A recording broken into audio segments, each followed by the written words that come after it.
नमस्कार, मैं कुणाल महाथा आज आपके समक्ष आशकरण अटल जी की एक शानदार व्यंग्य कविता क्या हमारे पूर्वज बंदर थे सुनाने जा रहा हूँ। यह कविता सुनकर अपनी प्रतिक्रिया जरूर कमेंट में लिखिएगा। एक दिन घर में पाते ही एकांत में रटने लगा डार्विन का सिद्धांत, क्या हमारे पूर्वज बंदर थे, क्या हमारे पूर्वज बंदर थे। और जब रट रहा था तब पिताजी अंदर थे, वे आए और चिल्लाए, ये क्या बकता है, हमारे पूर्वजों को बंदर कहता है। सोचा था पढ़ेगा लिखेगा बाप दादों का नाम रोशन करेगा, पर नाम रोशन करना तो दूर, उल्टे बता रहा उनको लंगूर। पिताजी ने खींच के एक हाथ दिया। मैंने डार्विन साहब को याद किया कि आप तो मर गए, मेरी जान को मुसीबत कर गए। बंदरों को पूर्वज मानूं तो घर में पिटाई, ना मानो तो स्कूल में धुलाई। मैंने सोचा सबसे पूछा जाए, फिर किसी नतीजे पर पहुंचा जाए। मैंने पूछा अपने पड़ोसी से, क्या हमारे पूर्वज बंदर थे। वे बोले, तुम्हारे होंगे, हमारे पूर्वज तो अग्रवाल थे। मैंने फिर पूछा एक सिनेमा के दर्शक से, क्या हमारे पूर्वज बंदर थे। वे बोला, थे क्या, आज भी है। विश्वास ना हो तो इस फिल्म के हीरो को देख लो, बंदर से तो 2 कदम आगे है, और कपड़े निकाल दो तो पूरा बंदर है। एक दिन दादाजी सायंकालीन आम के भयंकर शौकीन अपने मित्र राम दुलारे के संग बाजार को गए। आम का दाम सुन राम दुलारे राम को प्यारे हो गए। दादाजी मुंह लटकाए घर वापस आए। मैंने पूछा दादाजी से, क्या आदमी पहले बंदर था। वे रोते रोते बोले, काश आज भी बंदर होता तो राम दुलारे यूं न मरता।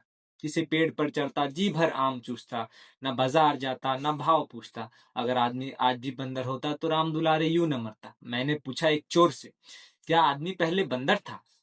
वे बोला, साहब सिद्धांत तो यही कहता है, पर जो सिद्धांतों पर चलता है वो भूखों मरता है। मुझे भूखों नहीं मरना, बंदर को पूर्वज मानकर, पुलिस वालों को नाराज मानकर।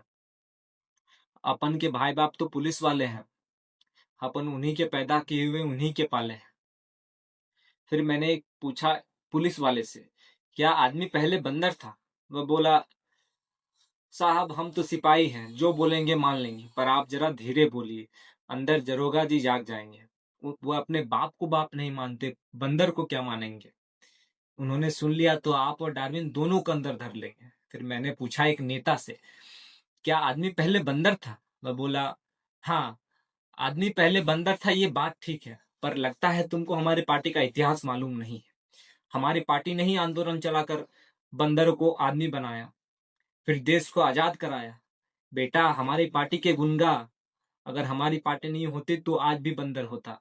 इस बार चुनाव जीत गए तो और एक नया आंदोलन चालू चालू करेंगे, बचे हुए बंदरों को फिर से इंसान बनाएंगे। फिर मैंने पूछा एक मदारी से, क्या आदमी पहले बंदर था। मैं बोला, देख भैये, हम इन आदमियों को बंदर से मुकाबला नहीं करना चाहिए। कहाँ आदमी कहाँ बंदर, आय आदमी की क्या है कदर। मैं जग बीती नहीं आप बीती सुना रहा हूँ, अपने घर की बात बता रहा हूँ।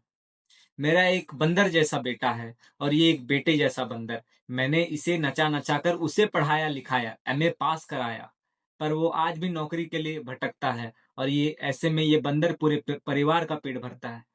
हम इंसानों को बंदर से मुकाबला नहीं करना चाहिए। फिर मैंने पूछा ओशो रजनीश से, क्या हम हमारे पूर्वज बंदर थे।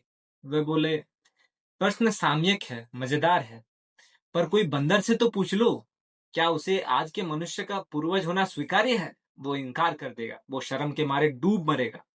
और अगर आदमी जैसा चालाक बंदर रहा तो मानहानि का दावा कर देगा। जी हजूर, हम बंदरों की प्रतिष्ठा को मिट्टी में मिलाया जा रहा है, इस हिंसक और भ्रष्ट मनुष्य को हमारा वंशज बताया जा रहा है। सभी की बातों ने मन को छुआ। उत्तर तो नहीं मिला, पर और एक प्रश्न खड़ा हुआ कि अब मैं ये नहीं पूछता कि आदमी पहले बंदर था। अब वो प्रश्न खड़ा है वही का वही, मैं अब पूछता हूँ, आदमी आदमी भी है कि नहीं।